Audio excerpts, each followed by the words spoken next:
L'objectif de cet exercice, c'est de comprendre qu'est-ce qu'un référentiel tournant et comment trouver la position d'un objet dans un référentiel comme celui-ci et dans un référentiel fixe. On va étudier la composition des vitesses et des accélérations dans ce système. Ce qu'il faut savoir pour pouvoir faire cet exercice, ça va être de faire des projections avec cosinus et sinus, de comprendre la différence entre une vitesse vis-à-vis d'un référentiel tournant et la vitesse vis-à-vis d'un référentiel fixe grâce à cette formule. Il faut aussi savoir calculer l'accélération due à la rotation du référentiel qui va être donnée par cette formule. Et pour pouvoir calculer les vitesses et accélérations, on va avoir besoin d'un outil mathématique qui s'appelle le produit vectoriel. Donc c'est la croix que vous voyez, qui se calcule avec cette formule-là. L'énoncé, c'est le suivant. On a une courageuse petite coccinelle qui est en train d'avancer sur une planche et cette planche est en train de tourner. Donc la coccinelle, elle avance avec une vitesse constante le long de la planche et la planche tourne à une vitesse angulaire constante, oméga. L'objectif ici, c'est en premier d'exprimer la position de la coccinelle dans le repère fixe, ensuite de trouver les valeurs de la vitesse de la coccinelle, encore une fois par rapport au repère fixe. Et en dernier, c'est de calculer l'accélération de la coccinelle qui est due à la rotation de la planche. Mettez pause pour le faire, bon courage et on se voit tout de suite pour la correction.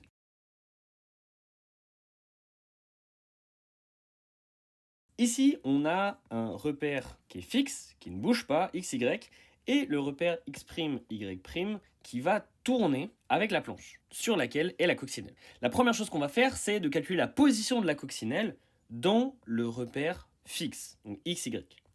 La position de la coccinelle, R', ça va être ce vecteur. Donc on va venir le projeter sur x, y, ça va nous donner sur x, R' cos θ, et sur y, R' sin θ.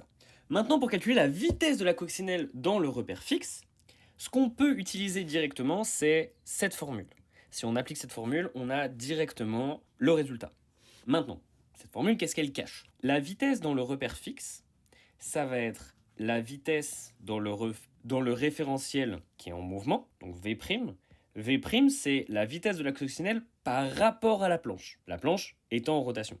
Donc la vitesse qu'on va voir si on se met sur le côté, depuis un point qui ne bouge pas, ce sera cette vitesse-là, auquel on va ajouter la vitesse due à la rotation de la planche, qui sera celle-ci. Et oméga cross R', oméga étant la vitesse angulaire qui vient vers nous, va être dans cette direction. Donc en fait, la coccinelle, si elle ne bougeait pas sur la planche, et que la planche, elle tourne comme ceci, alors on comprend assez vite que la coccinelle aura une vitesse dans ce sens-là. Ça correspond à ce terme. À ça, il faut ajouter la vitesse de la coccinelle par rapport à la planche, qui est dans ce sens-là. On aura donc, si on pose ce calcul, une vitesse ici, P', plus une vitesse ici, qui est due à la rotation, ça nous donnera une vitesse dans ce sens-là.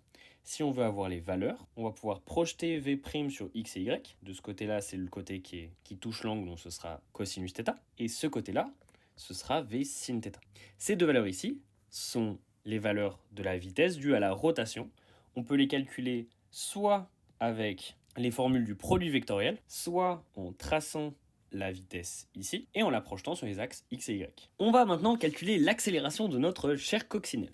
La coccinelle a une vitesse constante par rapport à la planche. Donc ça veut dire qu'elle n'a pas d'accélération vis-à-vis de la planche. Donc toute l'accélération qui va être perçue depuis un point fixe sera due à la rotation de la planche.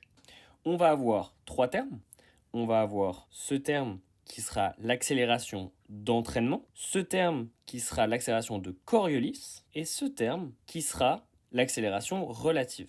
On a dit juste avant que la coccinelle n'avait pas d'accélération par rapport à la planche, sa vitesse était constante, donc ce terme vaut 0. Donc pour trouver l'accélération de la coccinelle par rapport au repère fixe, on va calculer ces différents produits vectoriels grâce aux valeurs qu'on a trouvées précédemment. Et ça nous donnera cette formule-ci.